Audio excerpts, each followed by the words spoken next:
Hello everyone, welcome back to challan.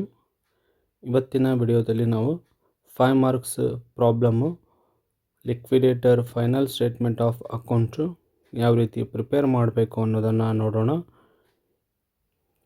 ಹಿಂದಿನ ಒಂದು ವಿಡಿಯೋದಲ್ಲಿ ನಾವು ಲಿಕ್ವಿಡೇಟರ್ ರೆಮ್ಯುನರೇಷನನ್ನು ಯಾವ ರೀತಿ ಕ್ಯಾಲ್ಕುಲೇಟ್ ಮಾಡಬೇಕು ಅನ್ನೋದನ್ನು ನೋಡಿದ್ವಿ. ಯಾರೆಲ್ಲ ಆ ವಿಡಿಯೋ ನೋಡಿಲ್ಲೋ ಫಸ್ಟು ಲಿಕ್ವಿಡೇಟರ್ ರೆಮ್ಯುನರೇಷನನ್ನು ಕ್ಯಾಲ್ಕುಲೇಟ್ ಮಾಡುವಂತಹ ವಿಧಗಳನ್ನು ನೋಡ್ರಿ ಮತ್ತು ಸ್ಪೆಸ್ಮನನ್ನು ಕೂಡ ಸರಿಯಾಗಿ ನೆನಪಿಟ್ಕೋರಿ. ಇಲ್ಲೇನು ನಿಮಗೆ ಸ್ಕ್ರೀನ್ ಮೇಲೆ ಲಿಕ್ವಿಡೇಟರ್ ಫೈನಲ್ ಸ್ಟೇಟ್ಮೆಂಟ್ ಆಫ್ ಅಕೌಂಟನ್ನು ತೋರಿಸ್ತಾ ಇದ್ದೀನಿ. ಇದೇ ರೀತಿಯಲ್ಲಿ ನಾವು ಪ್ರಾಬ್ಲಮನ್ನು ಸಾಲ್ವ್ ಮಾಡಬೇಕು. ಈ ಒಂದು ವಿಡಿಯೋದಲ್ಲಿ ಸಫಿಸಿಯೆಂಟ್ ಅಮೌಂಟ್ ಅವೈಲೇಬಲ್ ಇದ್ದಾಗ ಯಾವ ರೀತಿ ನಾವು ಪ್ರಾಬ್ಲಮ್ಗಳನ್ನು ಮಾಡಬೇಕು ಅನ್ನೋದನ್ನು ನಿಮ್ಗೆ ಹೇಳ್ಕೊಡ್ತೀನಿ. KUD 2025 NEPಯಲ್ಲಿ ಬಂದಿರುವಂತಹ ಒಂದು problem. Ram limited went into voluntary liquidation on 31/3/2025 and following is the information available. Cash in hand 50,000, assets realized, unsecured creditors 2,20,000, preferential creditors 8 lakh, cost of liquidation 20,000. Liquidator remuneration ಎರಡು ರೀತಿ ಇದೆ.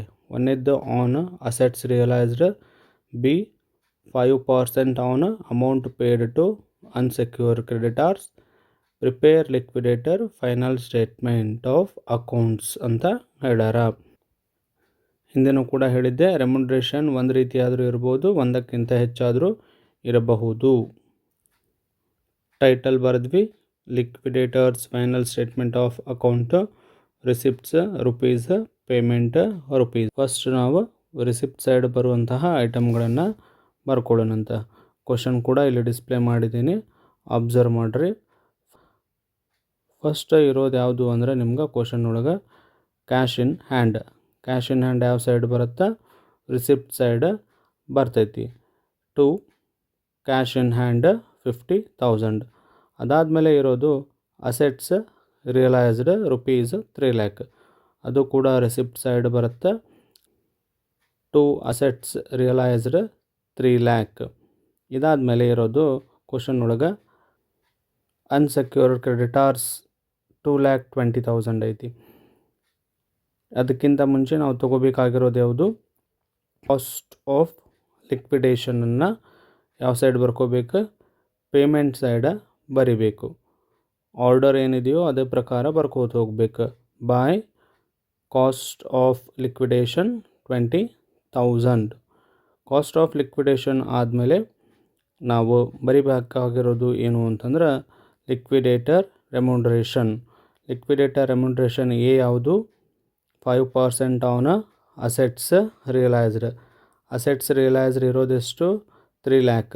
3 lakh ಮೇಲೆ ಎಷ್ಟು ಮಾಡ್ಬೇಕು ನೀವು? 3 lakh ಇಂಟು 5% ಮಾಡಿ ಒಂದನೇದು ರೆಮ್ಯುನರೇಷನನ್ನು ನೀವು ಬರ್ಕೋಬೇಕು.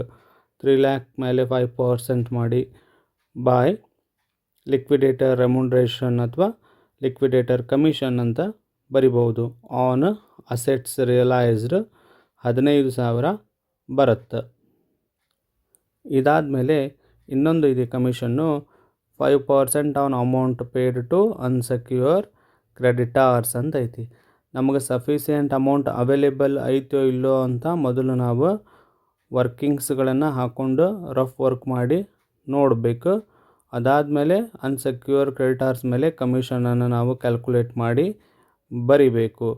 ನಾವು ವರ್ಕಿಂಗ್ಸನ್ನು ಹಾಕಿ ನೋಡಿದ್ರೆ ಟೋಟಲ್ ಎಷ್ಟಾಗ್ತೈತೆ ನೋಡ್ರಿ. Receipt side 50,000 plus 3 lakh.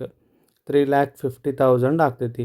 3 lakh 50,000 ಒಳಗೆ ಇವೆರಡು ಡಿಡಕ್ಟ್ ಮಾಡಿ ನೋಡಬೇಕು ಎಷ್ಟು ಅಮೌಂಟ್ ನಮಗಿನ್ನೂ ಅವೈಲೇಬಲ್ ಇದೆ ಅನ್ನೋದನ್ನು.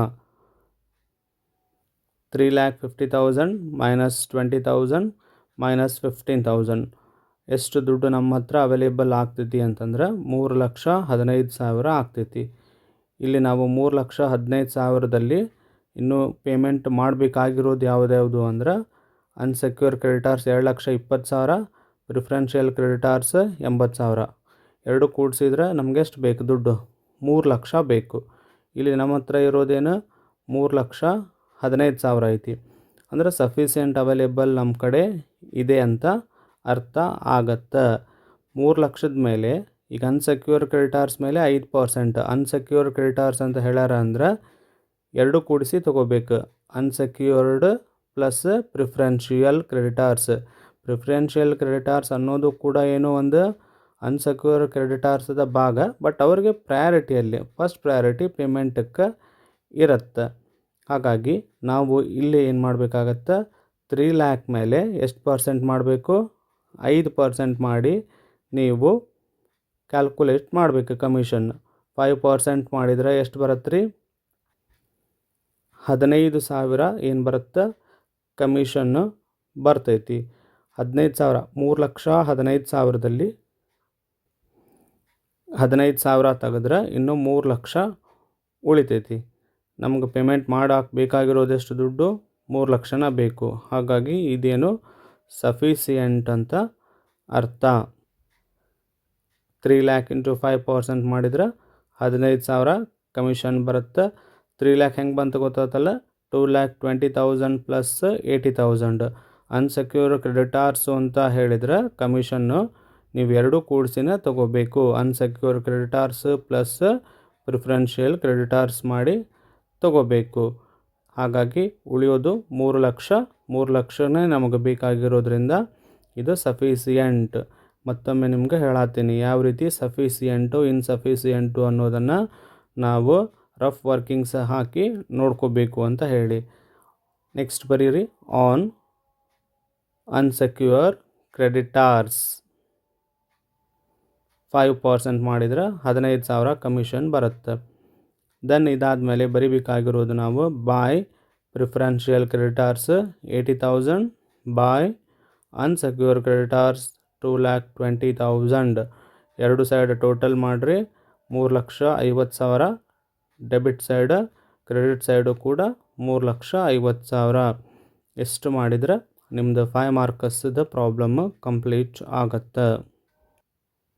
ನೆಕ್ಸ್ಟ್ ವಿಡಿಯೋದಲ್ಲಿ ಓಲ್ಡ್ ಕ್ವಶನ್ ಪೇಪರ್ದಿಂದ ಇನ್ನೂ ಪ್ರಾಬ್ಲಮ್ಗಳನ್ನು ಸಾಲ್ವ್ ಮಾಡೋಣ. ಚಾನಲನ್ನು ಸಬ್ಸ್ಕ್ರೈಬ್ ಮಾಡಿ, ಶೇರ್ ಮಾಡಿ ಮತ್ತು ಲೈಕ್ ಮಾಡಿ. Thank you.